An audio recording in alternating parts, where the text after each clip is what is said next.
Hello everyone, welcome to study journey with you. Friends, कैसे हैं आप लोग? आई होप आप सब अच्छे होंगे। और आप लोगों की स्टडी कैसी चल रही है ये भी आप मुझे कमेंट करके बताइएगा। आप लोगों का कल त्यौहार जा चुका है करवा चौथ, जो कि इंडियन हाउसवाइफ का, इंडियन बहू का सबसे बड़ा त्यौहार होता है, वो भी आप लोगों का जा चुका है। तो अब आप लोग सीरियस हो जाइए, क्योंकि आपके एग्ज़ाम में अब 1 मंथ भी नहीं बचा हुआ है। एचटेट का जो एग्ज़ाम है वो 12-13 नवंबर को होने वाला है। आप सब लोग इस बात से भली भांति अवगत हैं। और जो हमने टारगेट ले रखा है वो 100+ का ले रखा है। फ्रेंड्स, अगर आप लोग मेरे चैनल पर फर्स्ट टाइम विजिट करते हैं तो चैनल को सब्सक्राइब ज़रूर कर लीजिए, क्योंकि मुझे पता है अगर आप लोग मुझसे कनेक्ट रहेंगे तो डेली आप मोटिवेट भी रहेंगे और आप इसी मोटिवेशन के साथ किसी भी एग्ज़ाम को क्रैक कर सकते हैं। वीडियो स्टार्ट करने से पहले मैं अपने बारे में थोड़ा सा इंट्रोडक्शन दे देती हूँ। मैंने लास्ट ईयर अपनी बीएड के एग्ज़ाम क्वालिफाई किए हैं, जो कि मेरे शायद अक्टूबर मंथ में थे। देन उसके बाद दिसंबर में एचसेट का एग्ज़ाम था, जो कि मैंने फर्स्ट अटैम्प्ट में क्लियर किया है। देन जनवरी में मेरा सीटेट का एग्ज़ाम था, जो भी मैंने फर्स्ट टाइम में क्लियर किया है, बोथ पेपर। एंड अभी मैंने रिसेंटली रीट का एग्ज़ाम दिया था और वो भी मेरा क्लियर है। तो यहाँ पर मैं अपने एक्सपीरियंस से अपने जो कुछ अनुभव हैं वो आप लोगों के साथ शेयर कर रही हूँ। आप लोग वीडियो को लास्ट तक देखिएगा। और स्पेशली फ्रेंड, एक बात मैं आपको क्लियर कर देती हूँ, ये जो मेरी वीडियो है ये स्पेशली फॉर एचटेट है। वैसे तो कोई भी हाउसवाइफ इस टाइम टेबल को फॉलो कर सकती है और अपने जो एग्ज़ाम है उसके हिसाब से अपने जो सब्जेक्ट्स हैं उनको डिवाइड करके टाइम स्लॉट बना करके आप अपनी प्रिपरेशन कर सकते हैं। लेकिन स्पेशली मेरा टारगेट एचटेट के ऊपर है, क्योंकि मेरी बहुत सी फ्रेंड है जिनका डाउट आ रहा था कि वो एक हाउसवाइफ है और उनकी स्टडी नहीं हो पा रही है। तो स्पेशली ये टाइम टेबल उन्हीं के लिए मैंने शेयर किया है। आज जब मैं ये वीडियो बना रही हूँ तो 14 अक्टूबर है। आप लोगों के पास 1 मंथ भी नहीं बचा हुआ है। आप लोग मान के चलिए कि आपके पास 27-28 डेज ही बचे हुए हैं। और वैसे भी आप लोग जानते हैं कि जो लास्ट के जो दिन होते हैं उनमें प्रिपरेशन हमारी नहीं होती है, हम सिर्फ रिविज़न ही कर पाते हैं, क्योंकि जो एग्ज़ाम का जो स्ट्रेस है वो हमारे ऊपर हावी हो जाता है। तो चलिए फ्रेंड्स, अपने टाइम टेबल को शेयर करती हूँ आप लोगों के साथ। आपका अब जब तक एग्ज़ाम है आप अपनी नींद को थोड़ा सा कम कर दीजिए, क्योंकि फ्रेंड्स सपने आपके हैं तो पूरे भी आपको ही करने पड़ेंगे। ना ही हालात हमारे हिसाब से होंगे और ना ही लोग।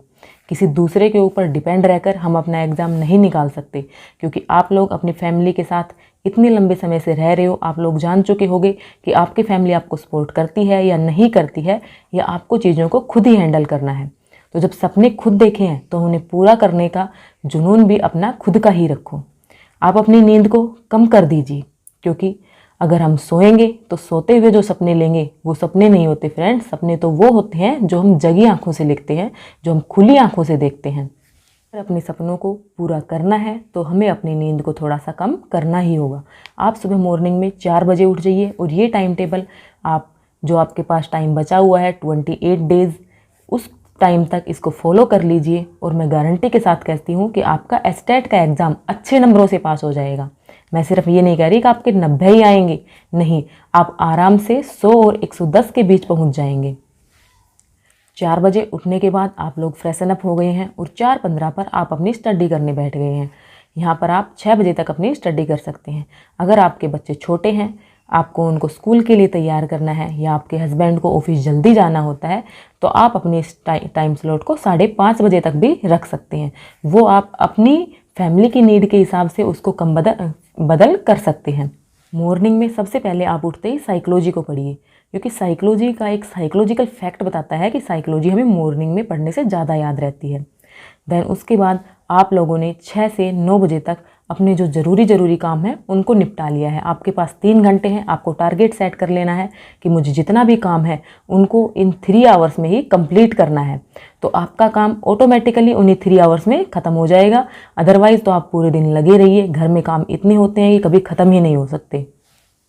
अब आप एक टाइम स्लॉट बनाइए 9 बजे से लेकर 11 बजे तक का। इसके अंदर आप हिंदी, इंग्लिश, हरियाणा जीके, इन तीनों को निपटा दीजिए। आप लोग सोच रहे होंगे कि तीनों सब्जेक्ट को हम कैसे कर पाएंगे सिर्फ 2 घंटे में। तो फ्रेंड्स, आप लोग ऐसा कीजिए कि एक दिन आपने हिंदी और इंग्लिश पढ़ ली, तो दूसरे दिन आपने इंग्लिश और हरियाणा जीके पढ़ ली। हिंदी का और हरियाणा जीके का इतना ही सिलेबस है जिसको आप अगर अल्टरनेट डेज पर भी पढ़ेंगे तो आपका कंप्लीट हो जाएगा। और अब आप लोगों को अगर हरियाणा जीके में कोई वीडियो से अगर नहीं पढ़ना है तो आप लोग एक अरिहंत की पतली सी बुक आती है उसको भी ले सकते हैं। मैंने वो बुक भी देखी है, काफ़ी अच्छी बुक है। अगर आप लोग वीडियो से नहीं पढ़ना चाहते, ऑनलाइन नहीं पढ़ना चाहते, तो आप अरिहंत की बुक को फॉलो कर सकते हैं। अदरवाइज़ मैंने आपको हरियाणा जीके के सोर्सेज बताए हुए हैं, आप प्रीवियस ईयर जो मैंने प्रीवियस वीडियो डाली हैं उनको उठा करके देख सकते हैं। बाकी मैंने एक वीडियो में जो इंपॉर्टेंट टॉपिक्स हैं उनकी लिस्ट भी बताई हुई है। अगर आप चैनल पर फर्स्ट टाइम विजिट कर रहे हैं, आपने वो वीडियोज़ नहीं देखी हैं, तो आप उस सारी सीरीज को देख लीजिए, हाउ टू क्रैक एचटेट वाले को, जिससे आप लोगों को बहुत ज़्यादा फ़ायदा होने वाला है।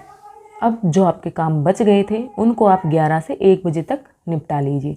मैं तो जो नहाना होता है और जो कपड़े वगैरह धोने होते हैं वो इसी टाइम में करती हूँ। तो आप लोग भी अपनी फैमिली की नीड के हिसाब से अपने आप को, अपने दिमाग को सेट कर लीजिए, उसी हिसाब से आप अपने काम को, स्टडी को मैनेज कर लीजिए। अब बज गया है 1, तो 1 से 4 बजे तक आपके पास 3 घंटे निकलते हैं। अगर आप हाफ आवर रेस्ट भी कर लेते हैं तब भी आपके पास 2.5 घंटे बचते हैं। मैंने आपको रेस्ट करने का टाइम भी दे दिया है। तो इसके अंदर आप मैथ्स और रीजनिंग की प्रैक्टिस कीजिए। रीजनिंग को आप सिर्फ हाफ आवर दे करके चल लीजिए और बाकी टाइम आप मैथ्स को दीजिए। इसमें आप लोग क्या कीजिए, इसको अल्टरनेट डेज पर कर लीजिए। एक दिन आप प्रीवियस ईयर लगाइए और दूसरे दिन जिस टॉपिक से आपके क्वेश्चन गलत हो रहे हैं उस टॉपिक को सोल्व कीजिए। देन अब बज गए हैं 4 और 4 बजे मुझे लगता है जैसे कि मेरे घर में चाय और स्नैक्स का काम होता है तो आपके लोगों के घर में भी ऐसा ही होता होगा। फिर आपको बच्चे की स्टडी भी करवानी होती है, देन उसके बाद सफाई भी करनी होती है। तो मैं इस तरह से आपका जो 4 से 8 बजे का टाइम है मैंने वो हाउस वर्क के लिए रख दिया है, जिसके अंदर आप अपना डिनर भी बना लेंगे। अब 8 बज चुके हैं और 8 बजे आप अपनी फिर से स्टडी करने बैठ जाइएगा, जिसमें मैंने आपका टाइम रखा है 9:45 तक का। उसके 2 घंटे का लगभग ये टाइम है। 10 बजे तक रख लीजिए या फिर आप ज़्यादा लेट तक जग सकते हैं तो 10:30 तक कर लीजिए। लेकिन फ्रेंड ज़्यादा लेट तक मत जगिएगा, क्योंकि जब अगर ज़्यादा लेट तक सोएंगे तो मॉर्निंग में भी आप लेट उठ पाएंगे और फिर इस टाइम टेबल को आप लोग फॉलो नहीं कर पाएंगे। और नाइट में मैंने जो टाइम रखा है वो आपके अपने सब्जेक्ट के लिए रखा है, क्योंकि आप लोग सब्जेक्ट को ग्रेजुएशन और अपनी पोस्ट ग्रेजुएशन में पढ़ चुके हैं, तो मैं मानती हूँ कि आपका सब्जेक्ट ठीक ठाक होगा। तो आप सब्जेक्ट में इतना स्कोर तो कर ही लेंगे कि आपके 35+ मार्क्स इजीली आ जाएं। और बाकी मैंने जो आपको स्ट्रेटजी बताई हुई है पहले, उस हिसाब से अगर आप उसको फॉलो करते हैं तो आप 90 में से 70 के आसपास पहुँच जाएंगे। फिर आपको कोई दिक्कत नहीं आने वाली है। अगर यहाँ पर आप 65-60 भी स्कोर कर लेते हैं तब भी आपको कोई प्रॉब्लम नहीं होने वाली है। फ्रेंड्स, जो मैंने ये टाइम टेबल आप लोगों के साथ डिस्कस किया है, इसमें आपके 8 आवर स्टडी के लिए निकलते हैं और आप 6 घंटे की नींद भी ले सकते हैं और अपने घर के कामों को भी कर सकते हैं। अगर आप लोगों के पास ज़्यादा ही काम होता है तो आप थोड़ा सा और भी एडजस्ट कर लेंगे, तो आप 6 आवर तो आराम से निकाल सकते हैं अपने काम के साथ साथ, अपनी नींद के साथ साथ। बस आपको चीज़ों को सही तरह से मैनेज करना आना चाहिए। आप अपने अंदर कॉन्फिडेंस लेकर के आइए कि हम इसको कर सकते हैं, तो आप डेफिनेटली इसको कर जाएंगे। जब आप फैमिली में, आपके फैमिली में 5 मेंबर हैं, 10 मेंबर हैं, जितने भी मेंबर हैं, आप उनकी रिस्पॉन्सिबिलिटी को संभाल सकती हैं, तो आप इस एग्ज़ाम को भी इजीली क्रैक कर सकते हैं। ये कोई इतना बड़ा एग्ज़ाम नहीं है कि आप इसमें डेडिकेशन के साथ काम करें और आपका ये एग्ज़ाम क्रैक ना हो। और फ्रेंड, ये 99% श्योर है कि आप लोगों को, यानी एचटेट 2022 वाले लोगों को, जो एचएसएससी की जो टीजीटी और पीजीटी की जो वैकेंसीज़ हैं उनमें मौका मिलने वाला है। तो अपने इस मौके को बेकार मत होने दीजिएगा, अपनी जी जान से लग जाइएगा। आपके पास जितना टाइम बचा है उसमें अपना 100% दे दीजिए। मैं आपसे प्रॉमिस करती हूँ कि आपका 100+ स्कोर आराम से आ जाएगा और आप मुझे खुद कमेंट करके बताओगे कि हाँ जी, हमारा जो एग्ज़ाम था वो पास हो गया है, हम एचएसएससी की वैकेंसीज़ के लिए एलिजिबल हो गए हैं। आप लोग इस टाइम टेबल से बिल्कुल स्टिक मत हो जाना कि आपको बस बिल्कुल इसी को फॉलो करना है। ये मैंने आपको सिर्फ एक ओवरव्यू दिया है। हो सकता है आपकी जो फैमिली नीड्स हो वो अलग तरह की हो, आपके घर में 6 से 9 बजे तक हाउसवर्क नहीं होते हों, 5 से 10 बजे तक होते हों, तो आप उसी हिसाब से अपने काम को देखकर, अपनी स्टडी को देखकर अपनी स्टडी को आगे कंटिन्यू रख सकती हैं। और ये टाइम टेबल जो और भी हाउसवाइफ हैं जो स्टडी कर रही हैं उनके लिए भी एक मील का पत्थर साबित हो सकता है। तो आप लोग इस टाइम टेबल को अच्छे से फॉलो कीजिए। सिर्फ 28 दिन की ही तो बात है, अगर आप लोग 28 दिन तक इस टाइम टेबल को फॉलो कर लेते हैं तो आपका एचटेट एग्ज़ाम आराम से क्रैक हो जाएगा। आपको कोई आकर के ये नहीं कहने वाला कि तूने इतनी बार एग्ज़ाम दे लिया, तेरा तो 85 पे अटक जाता है, 87 पे अटक जाता है। नहीं, आप आराम से 90 प्लस स्कोर कर जाएंगे।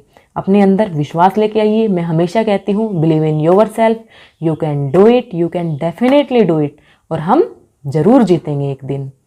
तो फ्रेंड्स, इसी के साथ मैं इस वीडियो को एंड करती हूँ। आई होप आप लोगों को ये टाइम टेबल पसंद आया होगा। अगर पसंद आया हो तो अपने फ्रेंड्स के साथ भी शेयर कीजिएगा। चैनल पर फर्स्ट टाइम विजिट करते हैं तो चैनल को सब्सक्राइब ज़रूर कीजिए, क्योंकि आप लोगों के सपोर्ट से मुझे भी पॉजिटिव मोटिवेशन मिलता है। मैं भी आप लोगों की तरह एक हाउसवाइफ हूँ, एक माँ हूँ, और अपनी फैमिली की जिम्मेदारियों को संभालते हुए अपनी स्टडी को कंटिन्यू कर रही हूँ। आप लोगों को ऑल दी बेस्ट विश करती हूँ, और आप लोग ज़रूर इस एग्ज़ाम को क्रैक कर जाएंगे।